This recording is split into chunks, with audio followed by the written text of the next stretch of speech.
नमस्कार, मैं रॉक्सी परवीन और आप सब कैसे हैं। तो आशा करती हूँ आप भी अच्छे होंगे। तो आइए चलते हैं हम लोग वीडियो की ओर। नमस्कार, आज हम लेसन प्लान यानी पाठ योजना को देखेंगे। आज का जो हमारा विषय है वो है सिविक्स यानी नागरिक शास्त्र, जबकि हमारा आज का टॉपिक है यानी प्रकरण है वह है स्वतंत्रता का अधिकार। तो नागरिक शास्त्र विषय से संबंधित अन्य टॉपिक के लेसन प्लान को आप प्ले लिस्ट में जाकर वहाँ से देख सकते हैं। तो आइए आज का टॉपिक देखते हैं। तो ये जो हमारा टॉपिक यानी प्रकरण है वह है स्वतंत्रता का अधिकार। तो ये अधिकार हमारा मौलिक अधिकार के अंतर्गत आता है।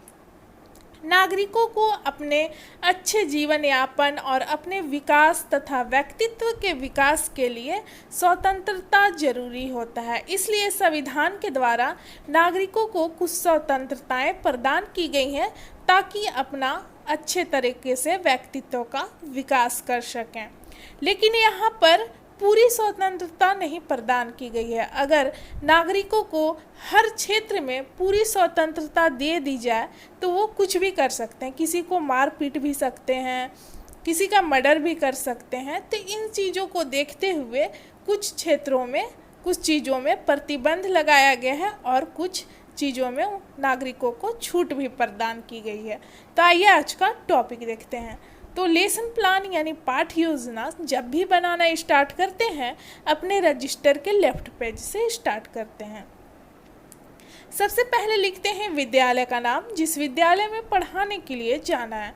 फिर अपना नाम लिखते हैं, फिर क्रमांक यानी रोल नंबर क्या है, विषय हो जाएगा यहाँ पर नागरिक शास्त्र और प्रकरण हो जाएगा स्वतंत्रता का अधिकार। किस क्लास को पढ़ाना है वो लिखेंगे, कितने समय तक पढ़ाना है और किस घंटे में पढ़ाना है, और डेट कौन सा है और सत्र कौन सा चल रहा है, तो उस चीज़ को यहाँ पर भरेंगे। फिर उसके बाद समान उद्देश्य आता है। तो समान उद्देश्य में हम क्या करते हैं कि विषय से संबंधित 5 पॉइंट लिखते हैं। यहाँ पर कम से कम 5 पॉइंट होना चाहिए समान उद्देश्य में। तो पहला हो जाएगा छात्रों में नागरिक शास्त्र विषय के प्रति रुचि जागृत करना। दूसरा, छात्रों में देश प्रेम की भावना का विकास करना। तीसरा, छात्रों की मानसिक शक्तियों का विकास करना। चौथा, छात्रों के दृष्टिकोण में व्यापकता का विकास करना। और पांचवा, छात्रों की तार्किक शक्तियों का विकास करना। अब समान उद्देश्य के बाद विशिष्ट उद्देश्य आता है। तो विशिष्ट उद्देश्य में भी हम टॉपिक से संबंधित 5 पॉइंट कम से कम लिखते हैं। तो पहला नंबर हो जाएगा यहाँ पर कि छात्र जो हैं स्वतंत्रता के अधिकार के बारे में जानकारी प्राप्त कर सकेंगे। दूसरा, छात्र स्वतंत्रता का अधिकार का ज्ञान प्राप्त कर उसकी व्याख्या अपने शब्दों में कर सकेंगे। तीसरा नंबर हो जाएगा कि छात्र जो हैं स्वतंत्रता का अधिकार का ज्ञान प्राप्त कर अपने कौशलों को विकसित कर सकेंगे। और चौथा नंबर, छात्र स्वतंत्रता का अधिकार से संबंधित विषय को चार्ट पेपर द्वारा प्रदर्शित करने का कौशल विकसित कर सकेंगे। और पांचवा नंबर यहाँ पर हो जाएगा छात्रों में स्वतंत्रता का अधिकार से संबंधित पत्र पत्रिकाओं को पढ़ने की रुचि विकसित हो सकेगी। अब उसके बाद हम अगले पेज में आएंगे, राइट पेज में। यहाँ पर लिखेंगे सहायक शिक्षण सामग्री, यानी कि पढ़ाने के दौरान आप किन सामग्री का प्रयोग कीजिएगा बच्चों को पढ़ाने के लिए, उस चीज़ को हम यहाँ पर लिखेंगे। तो हम देखते हैं कि पढ़ाने के लिए चौक, डस्टर, मॉडल, चार्ट, संकेतक और अन्य शिक्षण सहायक सामग्री को हम यूज करते हैं। अब विधि, कौन सी विधि का प्रयोग करेंगे, तो व्याख्यान और प्रश्नोत्तर विधि। पूर्व ज्ञान में हो जाएगा कि छात्र जो है स्वतंत्रता के अधिकार के बारे में सामान्य जानकारी रखते हैं, यानी कि इस टॉपिक के संबंध में उनको पहले से थोड़ी बहुत जानकारी है। वर्ग व्यवस्था में हो जाएगा छात्र अध्यापक, अगर आप अध्यापक है तो अध्यापक लिखेंगे। छात्र अध्यापिका अपनी सुविधा के अनुसार वर्ग को व्यवस्थित करेंगे। अब उसके बाद क्या होता है कि प्रस्तावना का पॉइंट आता है जिसमें 2 कॉलम हम बनाते हैं। एक छात्र अध्यापक या अध्यापिका कथन और दूसरा छात्र संभावित उत्तर। तो ये प्रश्न और उत्तर दोनों एक दूसरे से संबंधित होते हैं और इन प्रश्नों की संख्या आप कम से कम 3 और अधिक से अधिक 5 रख सकते हैं। और लास्ट क्वेश्चन जो है उस क्वेश्चन में टॉपिक निकल कर हमारा आना चाहिए। जो बच्चे आंसर देते हैं उसमें टॉपिक लास्ट क्वेश्चन में निकल कर आना चाहिए जिस टॉपिक को हमें पढ़ाना है। तो पहला प्रश्न करती हैं छात्र अध्यापिका कि 26 जनवरी 1950 को क्या लागू हुआ था। तो छात्रों के द्वारा यहाँ पर उत्तर आता है कि संविधान लागू हुआ था। दूसरा प्रश्न है कि संविधान में नागरिकों के लिए अधिकार कहाँ वर्णित है। तो छात्रों के द्वारा उत्तर आता है मौलिक अधिकार में वर्णित है। नागरिकों को जो भी अधिकार दिए गए हैं वो मौलिक अधिकार में निहित है। तीसरा प्रश्न है, जैसे कि यहाँ पर दूसरा का आंसर आया मौलिक अधिकार, तो तीसरा प्रश्न है कि मौलिक अधिकार का वर्णन किस अनुच्छेद में किया गया है। तो छात्रों के द्वारा यहाँ पर उत्तर आता है अनुच्छेद 12 से 35 में किया गया है। चौथा प्रश्न है कि अनुच्छेद 12 से 35 के अंतर्गत अनुच्छेद 19 से 22 में किन अधिकारों का वर्णन किया गया है। तो छात्र जो है यहाँ पर उत्तर नहीं दे पाते हैं, तो इसलिए हम यहाँ पर क्या लिखेंगे समस्यात्मक, और हम देख सकते हैं कि हमारा टॉपिक यहाँ पर निकल कर आ गया। जो 19 से 22 में वर्णित है वो है हमारा स्वतंत्रता का अधिकार का वर्णन किया गया है। तो छात्र अध्यापिका कथन में हो जाएगा स्वतंत्रता का अधिकार, और पाठ की उद्घोषणा में हो जाएगा कि आज हम लोग स्वतंत्रता के अधिकार के बारे में विस्तार पूर्वक अध्ययन करेंगे। इसके बाद हम अगले पेज में आएंगे जो कि प्रस्तुतिकरण का कॉलम बनेगा 4 यहाँ पर।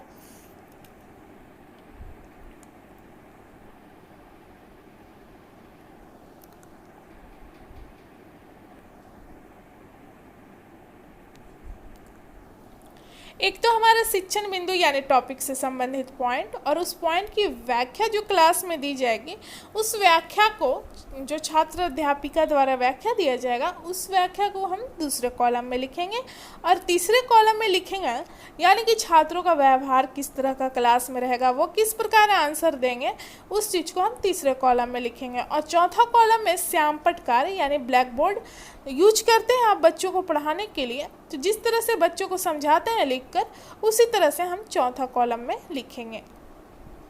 तो सबसे पहले जानेंगे स्वतंत्रता का अधिकार के बारे में।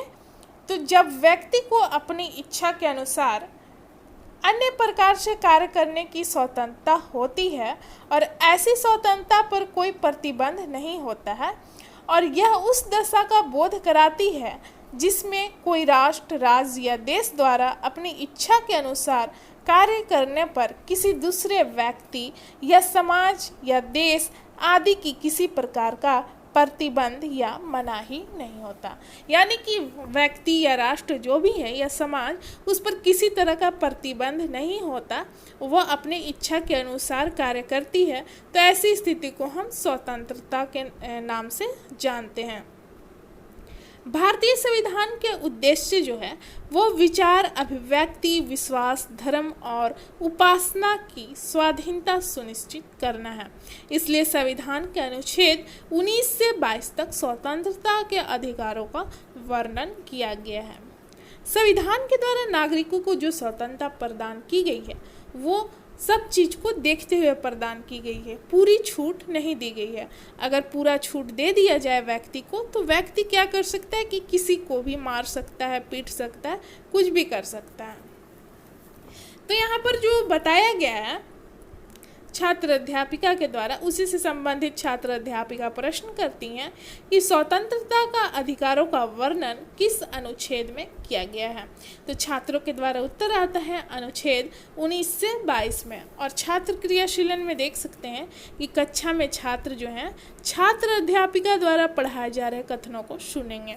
और श्याम पटकार में देख सकते हैं कि स्वतंत्रता का अधिकार जो है वो उसका वर्णन अनुच्छेद 19 से 22 में किया गया है, और इसमें विचार, अभिव्यक्ति एवं शांतिपूर्ण सम्मेलन, विश्वास, धर्म, उपासना आदि की स्वतंत्रता की बात की गई है। अब दूसरा हम शिक्षण बिंदु देखेंगे। स्वतंत्रता का अधिकार जो दिया गया है वो कितने प्रकार के है उसको हम देखेंगे। तो अनुच्छेद 19 केवल 19 द्वारा नागरिकों को 7 प्रकार की स्वतंत्रता प्रदान की गई थी, लेकिन 44वें संवैधानिक संशोधन द्वारा संपत्ति की स्वतंत्रता को समाप्त कर अब नागरिकों को 6 प्रकार की स्वतंत्रता दी गई है। जैसे कि पहला, विचार और अभिव्यक्ति की स्वतंत्रता, अस्त्र शस्त्र रहित और शांतिपूर्ण सम्मेलन की स्वतंत्रता, समुदाय और संघ निर्माण की स्वतंत्रता, भ्रमण की स्वतंत्रता, निवास की स्वतंत्रता और व्यवसाय की स्वतंत्रता। तो यहाँ पर व्यक्ति को अपने विचार को व्यक्त करने की पूर्ण स्वतंत्रता दी गई है। जैसे कि हम प्रेस की स्वतंत्रता देख सकते हैं, उसमें क्या हो सकता है कि किसी के बारे में भी जो भी है व्यक्ति की संवेदनाएं हैं वो उस बारे में विचार व्यक्त कर सकते हैं। अस्त्र शस्त्र रहित और शांतिपूर्ण सम्मेलन, यानी कि कहीं भी सम्मेलन कर सकते हैं, इनकी पूर्ण स्वतंत्रता है। संघ निर्माण की स्वतंत्रता या समुदाय बनाकर अपना सभा या सम्मेलन भी कर सकते हैं। कहीं भी भ्रमण की स्वतंत्रता, यानी कि एक स्टेट से दूसरे स्टेट में यहाँ पर जाने की इंडिया में पूर्ण स्वतंत्रता है, किसी तरह का प्रतिबंध लगाया गया नहीं है। कहीं भी निवास यानी कि बसने की स्वतंत्रता दी गई है, कोई भी व्यवसाय अपना सकते हैं। ये सारी स्वतंत्रताएं अनुच्छेद 19 के द्वारा नागरिकों को प्रदान की गई है। तो इसी से संबंधित प्रश्न करती हैं छात्र अध्यापिका कि नागरिकों को कितने प्रकार की स्वतंत्रता प्राप्त है। तो छात्रों के द्वारा उत्तर आता है 6 प्रकार की स्वतंत्रताएं नागरिकों को प्राप्त है। श्याम पटकार में यहाँ पर देख सकते हैं कि ये जो 6 प्रकार की स्वतंत्रता है इसका वर्णन अनुच्छेद 19 में किया गया है। और ये जो है विचार अभिव्यक्ति, शांतिपूर्ण सम्मेलन, संघ निर्माण, भ्रमण, निवास एवं व्यवसाय की स्वतंत्रताएं इसमें प्रदान की गई है। अब उसके बाद हम अगले पेज में आएंगे, जो कि तीसरा हमारा शिक्षण बिंदु है, स्वतंत्रता से संबंधित वर्णित अधिकार। तो इसका वर्णन जो है, ये 6 स्वतंत्रताएं दी गई हैं, ये इनका वर्णन अनुच्छेद 19 में किया गया है। तो पहला हम देखेंगे विचार और अभिव्यक्ति की स्वतंत्रता। तो इसका वर्णन अनुच्छेद 19A में किया गया है। तो भारत के सभी नागरिकों को विचार करने, भाषण देने और अपने व अन्य व्यक्तियों के विचारों के प्रचार की स्वतंत्रताएं प्राप्त है। जैसे कि हम प्रेस की स्वतंत्रता, मीडिया की स्वतंत्रता को उदाहरण में यहाँ पर देख सकते हैं। दूसरा है अस्त्र शस्त्र रहित और शांतिपूर्ण सम्मेलन की स्वतंत्रता। ये अनुच्छेद 19B में इसका वर्णन किया गया है। तो यहाँ पर व्यक्ति के द्वारा अपने विचारों के प्रचार के लिए शांतिपूर्ण और बिना किन्हीं शस्त्र के सभा या सम्मेलन करने का अधिकार दिया गया है। उनके द्वारा जुलूस या प्रदर्शन का भी आयोजन किया जा सकता है, इस पर किसी तरह का प्रतिबंध नहीं लगाया गया है। तीसरा नंबर है समुदाय और संघ निर्माण की स्वतंत्रता। तो इसका वर्णन 19C में किया गया है। और चौथा है भ्रमण की स्वतंत्रता। तो ये इसका वर्णन 19D में किया गया है। भारत के सभी नागरिक बिना किसी प्रतिबंध या विशेष अधिकार पत्र के संपूर्ण भारत के क्षेत्र में घूम सकते हैं, किसी प्रकार का प्रतिबंध नहीं लगाया गया है। पांचवा है निवास की स्वतंत्रता। इसका वर्णन 19E में किया गया है। तो भारत के प्रत्येक नागरिक को भारत में कहीं भी रहने या बसने की स्वतंत्रता प्राप्त है। और छठा जो है हमारा व्यवसाय की स्वतंत्रता, इसका वर्णन अनुच्छेद 19G में किया गया है। भारत में सभी नागरिकों को अपने आजीविका के लिए कोई भी पेशा, व्यापार या कारोबार करने की पूरी स्वतंत्रताएं प्रदान की गई है। इसी से संबंधित प्रश्न करती हैं छात्र अध्यापिका कि विचार व अभिव्यक्ति के अंतर्गत कौन सी स्वतंत्रता आती है। तो छात्रों के द्वारा यहाँ पर उत्तर आता है भाषण देने, विचार करने, अपने व अन्य व्यक्ति के विचार को प्रचार करने तथा प्रेस की स्वतंत्रताएं आदि ये विचार और अभिव्यक्ति के अंतर्गत स्वतंत्रताएं हैं। यहाँ पर देख सकते हैं छात्र क्रियाशीलन में कि छात्र जो हैं ध्यानपूर्वक सुनेंगे और छात्र जो हैं अनुशासित रहकर कक्षा में छात्र अध्यापिका द्वारा पूछे जा रहे प्रश्नों का उत्तर देंगे। श्याम पटकार में यही सारा चीज़ हो जाएगा जो स्वतंत्रता से संबंधित वर्णित अधिकार है, ये 6 पूरा इसमें आ जाएगा। उसके बाद हम अगले पेज में आएंगे। प्रस्तुतिकरण के बाद छात्रों का मूल्यांकन करना जरूरी होता है, यानी कि पढ़ाने के बाद मूल्यांकन करना जरूरी होता है। इसी आधार पे देखा जाता है कि बच्चों को समझ में आया या नहीं। अगर वो आंसर नहीं दे पाते हैं तो टीचर क्या करते हैं कि उसको उस टॉपिक को फिर से अच्छे तरीके से पढ़ाते हैं। ये प्रश्न क्लास में ही किया जाता है और इसका उत्तर बच्चे क्लास में ही देते हैं। पहला है कि स्वतंत्रता क्या है। दूसरा, स्वतंत्रता का अधिकार का वर्णन किस अनुच्छेद में किया गया है। तीसरा, नागरिकों को कितने प्रकार की स्वतंत्रता प्राप्त है। चौथा, विचार और अभिव्यक्ति की स्वतंत्रता से क्या समझते हैं। और पांचवा क्वेश्चन है, व्यवसाय की स्वतंत्रता के अंतर्गत कौन कौन सी स्वतंत्रताएं आती है।